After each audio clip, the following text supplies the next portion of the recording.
Good morning, and thank you for joining us today for this week's Mid Money Matters Imposter Scams, What You Need to Know. I hope that you are well and ready to learn more information. According to the Federal Trade Commission, an imposter scam is when a dishonest person or a criminal lies and convinces us to send money to them. They might call you on the phone or send you an email or even a text, but they're going to try to get you to pay them very, very quickly, typically with a gift card or money transfer through something like Western Union. Um, so without further ado, let's go ahead and move on.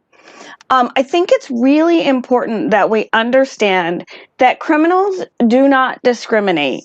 They will victimize anyone. And I have to be honest in that I have heard of criminals targeting, I've learned from medical professionals, law enforcement, attorneys, well-educated people that are targeted and actually end up falling victim, because the reality is that at any time, any of us could let our guard down and we can accidentally become victims. So it's important that we understand that. Criminals don't care who you are. They are going to seek you out and try to convince you to send them your hard-earned money. So today we're actually going to be taking kind of these three key points. I'm going to talk about the four main types of imposter scams. They're certainly not the only ones that are out there, because the reality is that criminals just change a little bit of information and then they have a whole new scam. So it's important that we keep that in mind. We're going to talk about what we can do to protect ourselves from them, how to become victims, how to avoid becoming victims. And then we'll talk a little bit about why they can't be stopped. The reality is that it's incredibly difficult, and we'll spend some time talking about why that is towards the end of today's session. So the first type of criminal that I want to talk about, or scam artists, are government impersonators. Whoops. So we've all heard about government impersonators. We've probably all had calls from the IRS, Social Security, maybe Medicare, those types of programs. They either call us, text us, or email us claiming that they're a government official. And if you don't do exactly what they tell you to do, you're going to be arrested, or you're going to risk this financial penalty. Last year, I became aware of a road worker in my community who was contacted by someone who claimed to be from Social Security. And they told him that if he did not send $1,000, he was going to lose his benefits. And the tragic part of this is that he actually was planning to retire early 2020. And because of that, he was very concerned that he wouldn't get his benefits. So he went out and he bought gift cards. Now, he was only able to purchase about $750 worth of gift cards. And when he called the person back to tell them that he had, in fact, been able to get that, that person immediately accepted that for partial payment and then proceeded to try to push him to get more gift cards. So some of the red flags that we see, again, are that immediate payment. Unfortunately for him, he was able to buy $250 worth of gift cards. Fortunately for him, he did save himself a little bit of money by not being able to purchase all of the gift cards that he was told he needed to purchase. So those are government impersonators. Now let's talk then about how we can protect ourselves from them. We can verify phone numbers. It is super simple to do a reverse lookup and just verify that the number that shows up on your caller ID is actually the number for the government agency that they claim to be from. Or you can, if it's someone who claims to be from the IRS, you can go online and search for the IRS's actual telephone number. If it is, in fact, someone who's calling from the IRS, by calling the general number, you can easily get transferred back to that person if they're real. But I also think it's really important that we remember that government isn't just going to send us an email or randomly call us. They're going to send us a letter in the mail. It may even come registered. And then the other thing is, we actually generally know when we owe back taxes or if we have, a benefit issue that may be coming. So that's something that we need to keep in mind as well. And then finally, we can protect ourselves by never paying anything with a gift card or a wire transfer. Whatever you do, don't send money. And one of the reasons that we really emphasize that throughout today's session is that once you send a criminal money, not only are they going to find another reason for you to send them more money, they're also going to tell all their criminal friends all about how they were able to victimize you. And their criminal friends are going to reach out and try to victimize you again and again and again. So I think it's really important that we remember, unless we can verify that we owe money or we have this fine or whatever we need to verify, we don't want to send any money. So let's talk about sweepstakes winners, because the reality is that, criminals will come up with any reason to tell us, congratulations, you've won this prize. And in the case of a fraudulent publishers clearinghouse, this year I've actually heard from consumers who said that they were told they won the publishers clearinghouse, and if they wanted to avoid the media publicity, the big giant check and all the reporters that supposedly come when you win, you can pay a fee in order to avoid that. Or sometimes we'll get a notification, congratulations, you've won the foreign lottery, but before we can pay you, you have to pay the taxes. Now, it's important that we understand that you will typically, if you win a prize, you don't have to pay the taxes ahead of time. Clearly, you have to pay taxes on a winning. However, you should be able to get the money first and then pay the taxes. So again, a big red flag on this is that they want you to pay immediately. And again, that wire transfer and gift card. In fact, all of the frauds we're going to talk about today, all the imposter scams, will require immediate payment, that wire transfer or gift card purchase. And the reason criminals use those types of payment options is because it's basically pretty much untraceable. And the money is immediately available to the criminal so they can pull it off and use it. So those are important things that we will reiterate throughout today's presentation. So how can we protect ourselves from lottery scams? First of all, did you even enter that lottery? The person that I talked to earlier this year who received notice that she had won Publishers Clearinghouse never even entered.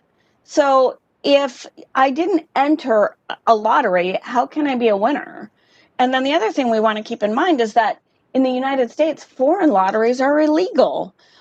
So again, how can you win the Jamaican, whatever lottery if you didn't enter? And keep in mind that entering a foreign lottery could get you into a lot of trouble. Sometimes lottery scams include a letter and an official looking certified check. So what they're counting on you to do is to deposit that, and the letter tells you that it's a $5,000 check, so you get to keep $2,500, and you take the money, the rest of the balance, and you wire transfer it to pay the taxes.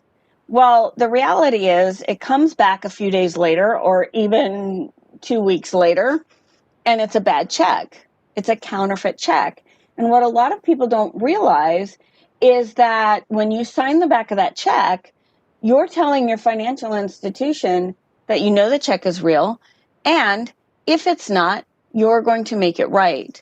So keep that in mind if you get a check that you're not expecting, or from someone that you don't know. There's always a risk that it could be a counterfeit, or it could be returned as insufficient funds. So keep that in mind.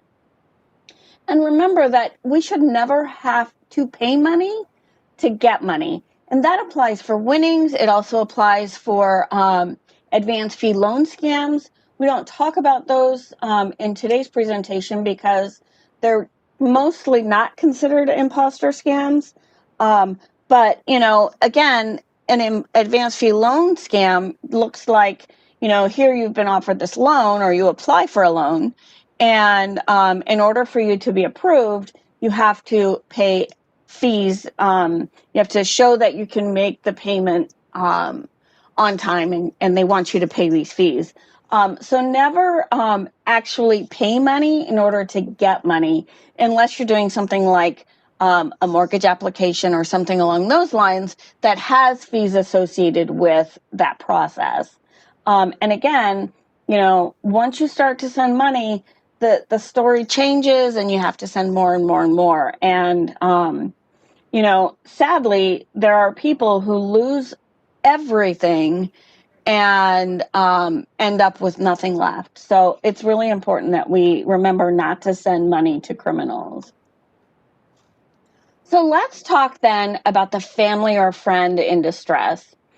Often what happens is you either get a phone call or you get an email that says, Grandma, if the phone call will often start out, Grandma, it's me. I'm in trouble. And, they catch us off guard. And if we have grandchildren, we may say, Mikey or Susie, is that you? And we've actually then given that criminal information about our grandchildren, and they can use that information then to tug at our heartstrings and say, yes, Grandma, it's me, Mikey, or it's me, Susie, and I'm in trouble. I went to Canada and I got in a car accident, and my friend had drugs on them. And, the story gets more and more real, with each passing moment. And this emergency that they have requires that you send money. Again, Western Union, or excuse me, wire transfer, gift card, something along those lines. And they want you to keep it a secret. Whatever you do, Grandma, don't tell my mom. If my mom knew I skipped school today and went, on this trip, I would be in big trouble.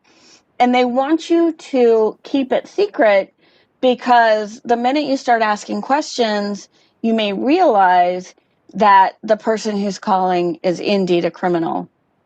Now, sometimes with this type of scam, we actually see where criminals get a hold of an email list. So maybe my email account gets compromised. That gives the criminal access to all of my email addresses, and they will send an email that says, dear friends, I'm in trouble, and I need you to wire transfer money. I've lost it all. I've lost my passport. I've, whatever the scenario is, and I'm in trouble.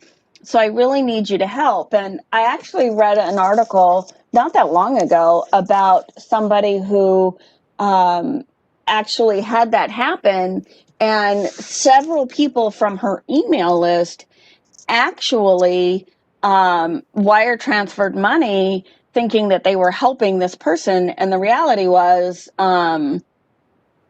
this person was completely oblivious and was at home or at work or doing whatever it was she was supposed to be doing, and the person claiming to be her was making out with lots of money from her friends. So keep that in mind. You can protect yourself by asking questions that only your friend or family member would know. And you can do that by responding to an email or asking the question over the phone. And then tell them that you'll call them back or email them and then try to verify their story. If it's someone on the phone claiming to be somebody that you probably have their telephone number. So give them a call. Chances are they're going to answer and they will know nothing of the alleged emergency. And then again, remember not to send that money, because the minute you do, A, the money's gone, you're not going to get it back. And B, that just opens you up for more and more frauds and scams.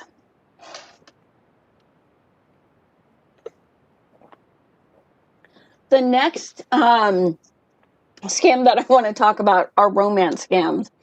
And I have to be honest in that I hear over and over and over again from consumers, I would never fall victim to this. But I actually know that people fall victim to this much more often than they care to admit. So typically, a romance scam starts off by meeting someone online, whether it's through social media, whether the person is using a dating app. But it's very typical that within, a very short period of time, that person is deeply and, has an undying love for us. And sometimes these criminals actually take some time to develop that relationship. So over a few days, a few weeks, and then suddenly they have this emergency. There was a woman from my church who fell victim to something similar years ago. The gentleman claimed to be from South Africa. He was American, but he claimed he had a job in South Africa, and that he needed an emergency medical treatment, and he couldn't travel until he could get it. So here's this sudden emergency, and it's easy to say we would never do this, but the reality is when we care about somebody, we are more likely to send that money. And so again, we've got this sudden emergency, and we need to send money. And so, well, I can do a wire transfer, or send me an Apple iTunes gift card, and I can pay my physicians with that, or I can cover this emergency with this. Number one, you can only use most gift cards at the place they're intended. So keep that in mind. How much sense would it make to pay for a medical emergency or pay transportation costs with an eBay gift card? The reality is the criminal is going to take that eBay gift card and they're going to shop on eBay immediately so that there's no value left on the card. So keep that in mind. And there are things that we can do to protect ourselves.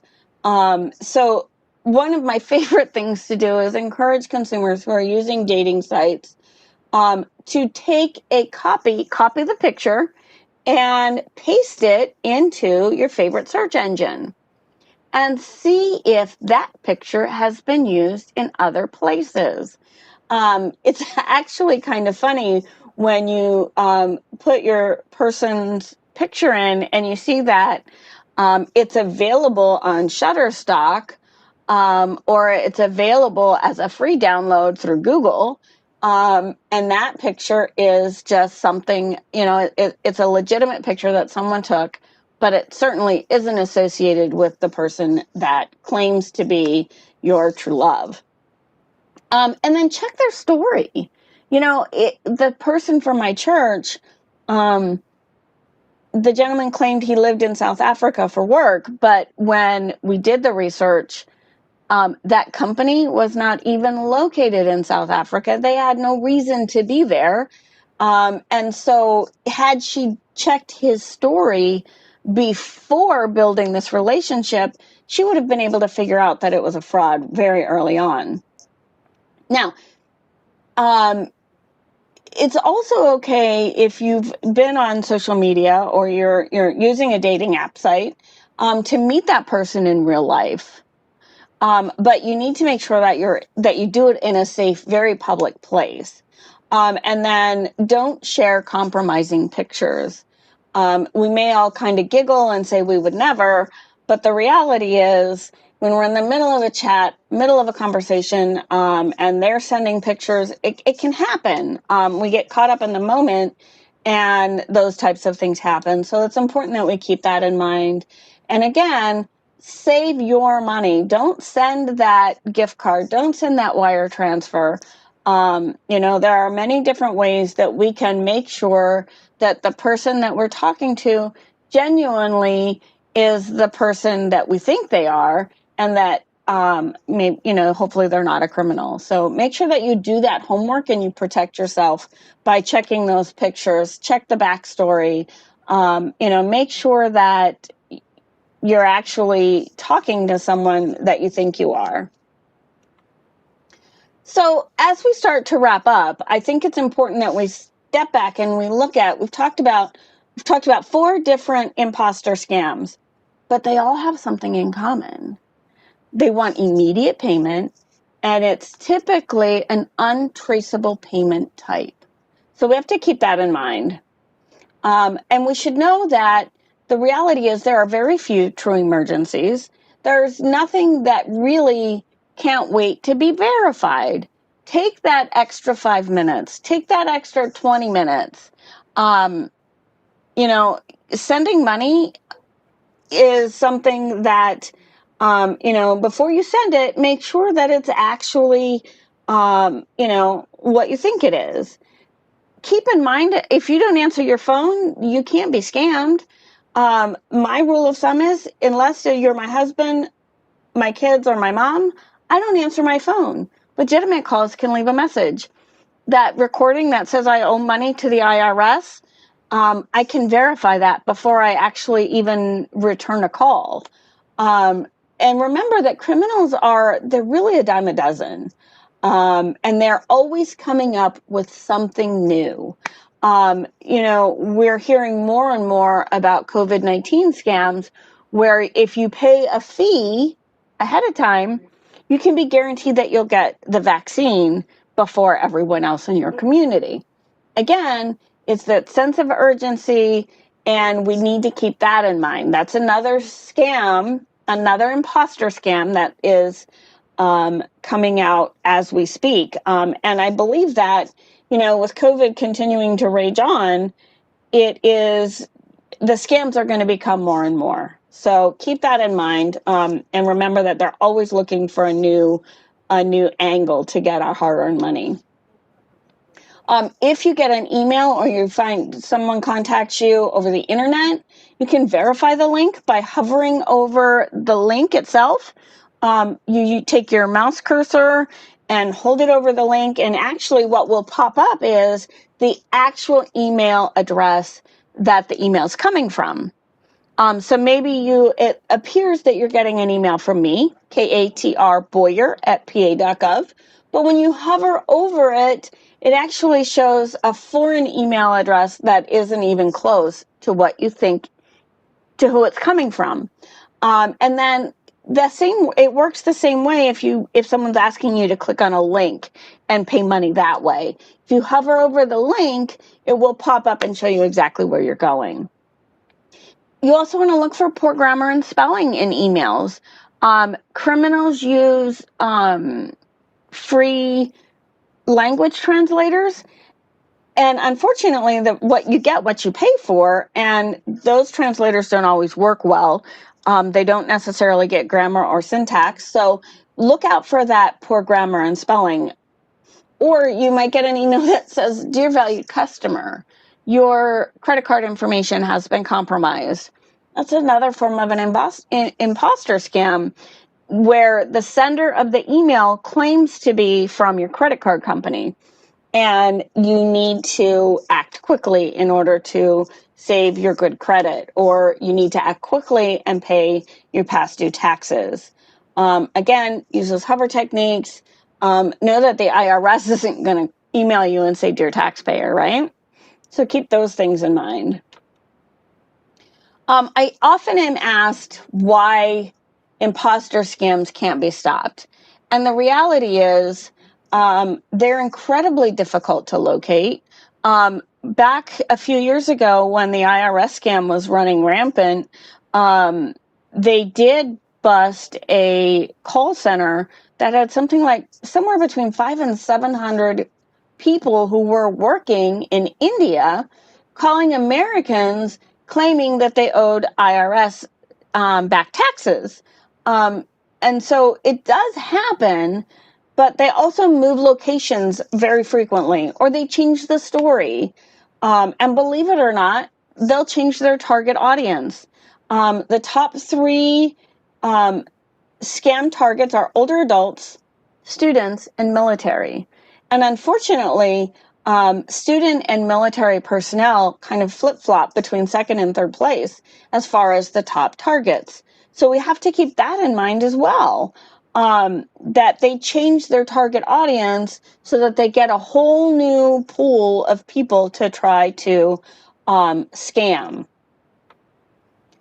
So one of the things that I always try to do, if you haven't participated in our Midweek Money Matters before, I love to provide resources, because in a 30-minute session, I can't provide all the information that's available. So we've got Pennsylvania resources. You can, our website, dobs.pa.gov, has some really great publications and other resources. So I would encourage you to check that out.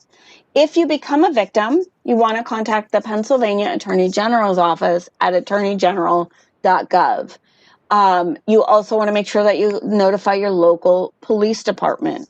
And then if your scam or attempted scam involves the post office or mail, you can notify the U.S. Postal Inspection Service at the web address that is located on the screen. Finally, the Federal Trade Commission is another really great resource. They have phenomenal publications, as well as they will take your report about a fraud or scam. If you don't have a pen or paper handy and you want this information, I'm going to provide you with my email address and a few slides, and you can email me and I'll send you either the resources, or I can actually send you today's PowerPoint in a PDF document. So just let me know if you need that. I always want to encourage consumers to contact our Office of Consumer Services. Our staff are available to help answer any questions, understand what may be happening with your financial situation, your financial companies, your investment professionals, those types of things. They're available